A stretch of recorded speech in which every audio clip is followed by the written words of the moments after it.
sans citation de Pascal, narration Élodie Hubert. On ne s'imagine Platon et Aristote qu'avec de grandes robes de pédants. C'étaient des gens honnêtes et comme les autres, riant avec leurs amis. Et quand ils se sont divertis à faire leurs lois et leurs politiques, ils l'ont fait en se jouant.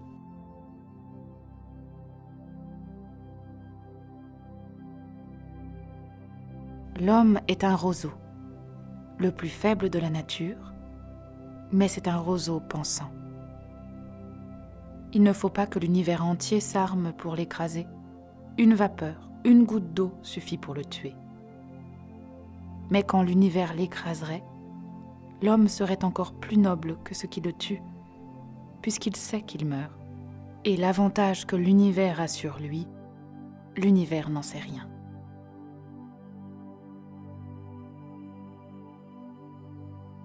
Afin que la passion ne nuise point, faisons comme s'il n'y avait que 8 jours dans la vie.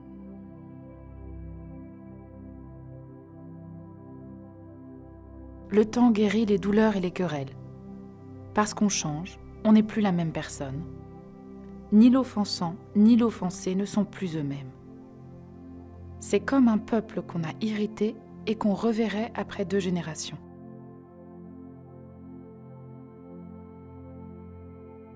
La justice sans la force est impuissante.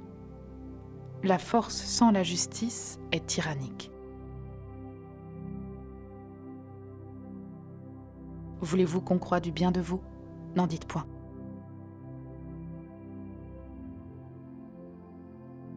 Nous courons sans souci dans le précipice après que nous avons mis quelque chose devant nous pour nous empêcher de le voir.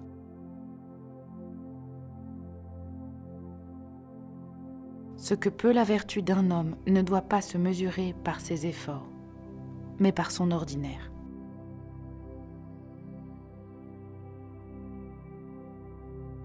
J'ai dit souvent que tout le malheur des hommes vient d'une seule chose, qui est de ne savoir pas demeurer en repos dans une chambre.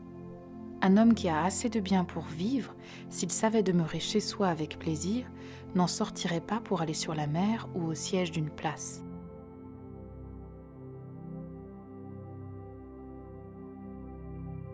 La raison nous commande bien plus impérieusement qu'un maître, car en désobéissant à l'un, on est malheureux, et en désobéissant à l'autre, on est sot. Si tous les hommes savaient ce que se disent les uns des autres, il n'y aurait pas 4 amis dans le monde.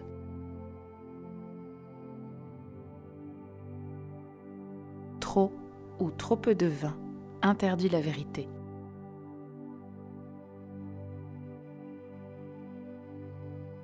La nature a des perfections pour montrer qu'elle est l'image de Dieu, et des défauts pour montrer qu'elle n'en est que l'image. Peu de gens parlent du doute en doutant.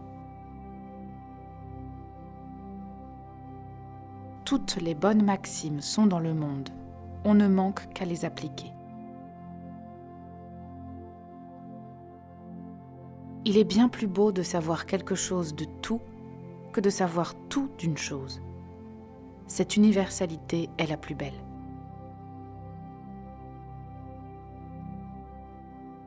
Jamais on ne fait le mal si pleinement et si gaiement que quand on le fait par conscience.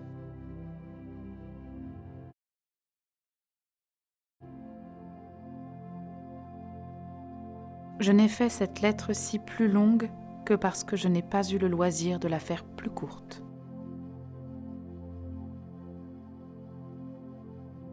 On doit avoir pitié des uns et des autres, mais on doit avoir pour les uns une pitié qui naît de tendresse, et pour les autres une pitié qui naît de mépris. Les hommes se gouvernent plus par caprice que par raison.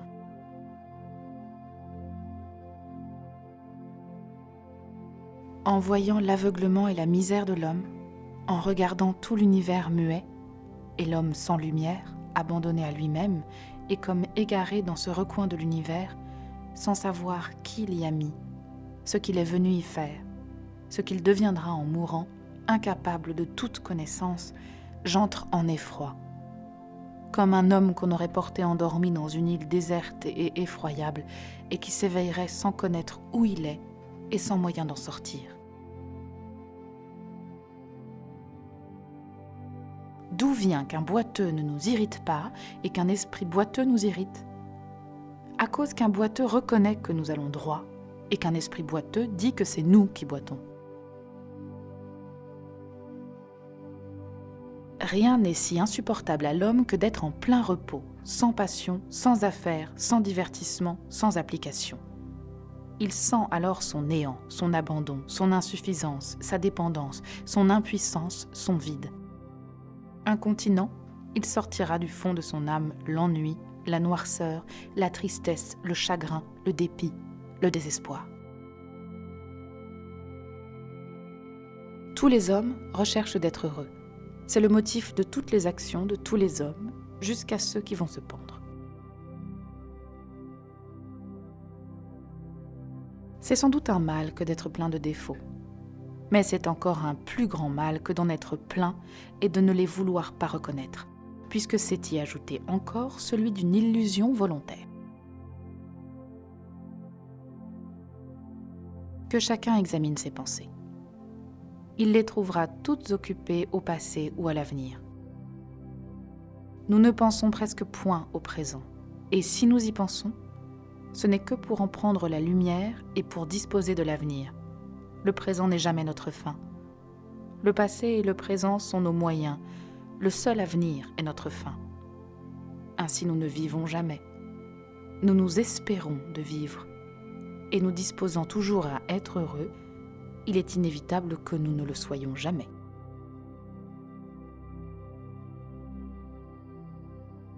À mesure qu'on a plus d'esprit, on trouve qu'il y a plus d'hommes originaux.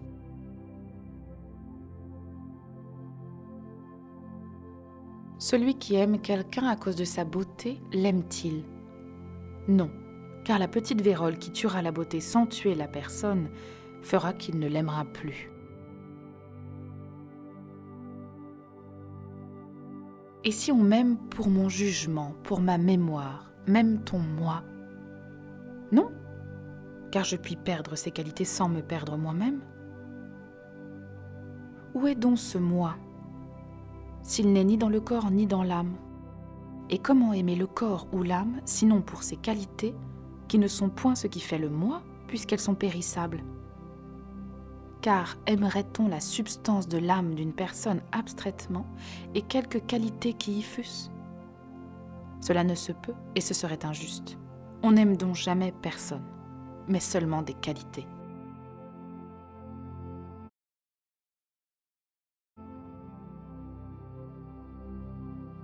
Qu'on ne se moque donc plus de ceux qui se font honorer pour décharger des offices, car on n'aime personne que pour des qualités empruntées.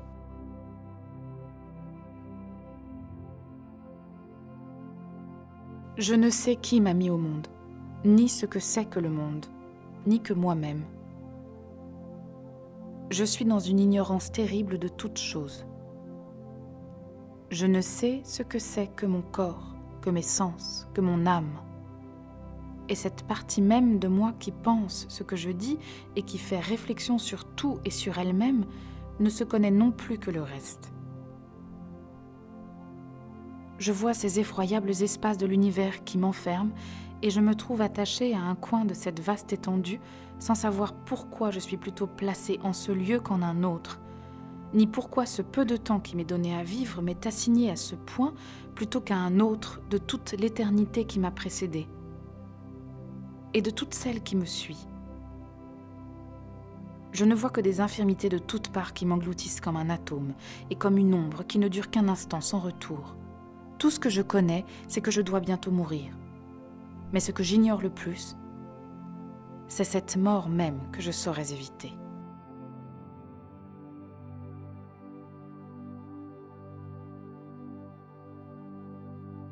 Ceux qui sont dans le dérèglement disent à ceux qui sont dans l'ordre que ce sont eux qui s'éloignent de la nature, et ils la croient suivre, comme ceux qui sont dans un vaisseau croient que ceux qui sont au bord s'éloignent.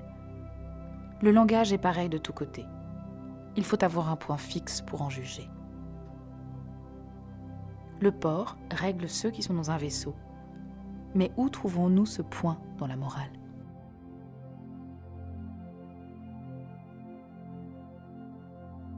Il y a une guerre intestine dans l'homme entre la raison et les passions.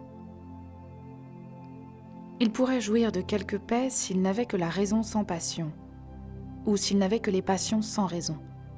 Mais ayant l'un et l'autre, il ne peut être sans guerre, ne pouvant avoir la paix avec l'un qu'il ne soit en guerre avec l'autre. Ainsi, il est toujours divisé et contraire à lui-même.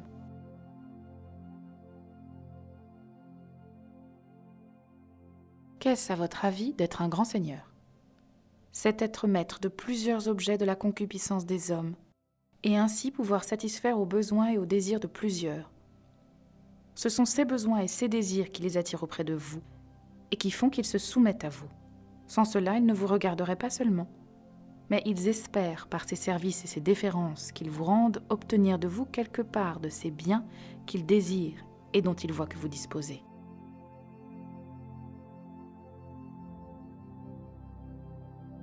C'est en vain qu'ils détournent leurs pensées de cette éternité qui les attend, comme s'ils la pouvaient anéantir en n'y pensant point.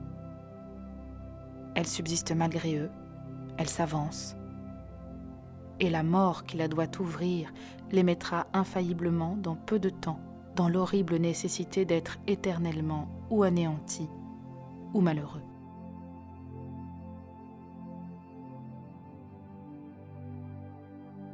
Nous connaissons la vérité non seulement par la raison, mais encore par le cœur. C'est de cette dernière sorte que nous connaissons les premiers principes, et c'est en vain que le raisonnement, qu'il n'y a point de part, essaie de le combattre.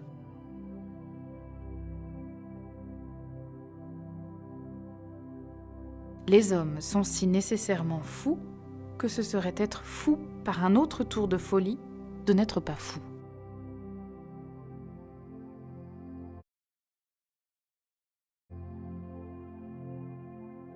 On se persuade mieux, pour l'ordinaire, par les raisons qu'on a soi-même trouvées que par celles qui sont venues dans l'esprit des autres. C'est une maladie naturelle à l'homme de croire qu'il possède la vérité.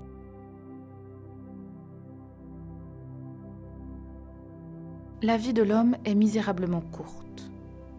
On la compte depuis la première entrée au monde. Pour moi, je ne voudrais la compter que depuis la naissance de la raison, et depuis que l'on commence à être ébranlé par la raison, ce qui n'arrive pas ordinairement avant 20 ans.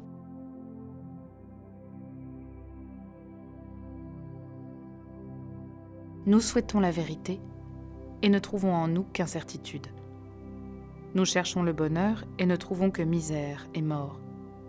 Nous sommes incapables de ne pas souhaiter la vérité et le bonheur, et sommes incapables ni de certitude ni de bonheur. De désir nous est laissé tant pour nous punir que pour nous faire sentir d'où nous sommes tombés.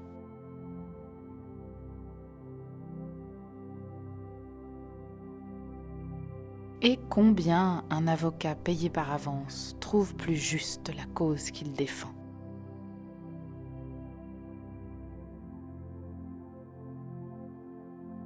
Car enfin, qu'est-ce que l'homme dans la nature ?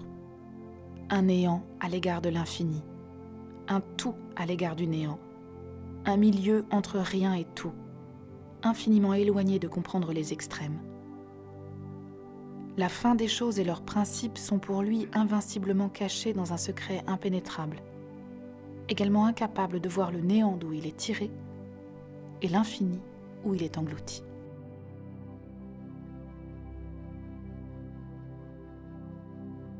Qu'une vie est heureuse quand elle commence par l'amour et qu'elle finit par l'ambition.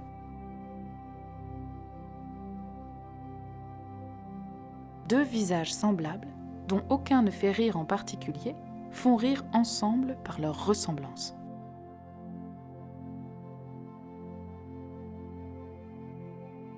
Qu'une chose aussi visible qu'est la vanité du monde soit si peu connue, que ce soit une chose étrange et surprenante de dire que c'est une sottise de chercher les grandeurs. Cela est admirable.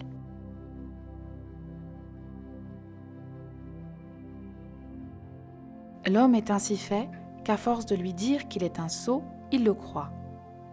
Et à force de se le dire à soi-même, on se le fait croire, car l'homme fait lui seul une conversation intérieure qu'il importe de bien régler.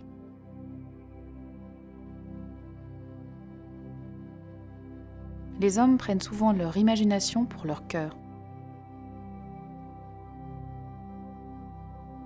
Que l'homme, étant revenu à soi, considère ce qu'il est au prix de ce qui est. Qu'il se regarde comme égaré dans ce canton détourné de la nature, et que de ce petit cachot où il se trouve logé, j'entends l'univers, il apprenne à estimer la terre, les royaumes, les villes, les maisons et soi-même, son juste prix.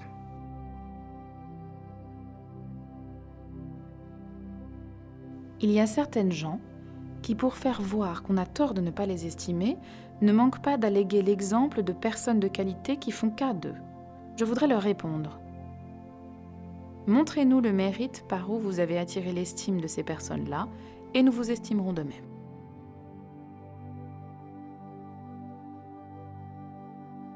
La dernière démarche de la raison est de reconnaître qu'il y a une infinité de choses qui la surpassent. Il n'y a que deux sortes d'hommes, les justes qui se croient pécheurs et les pécheurs qui se croient justes.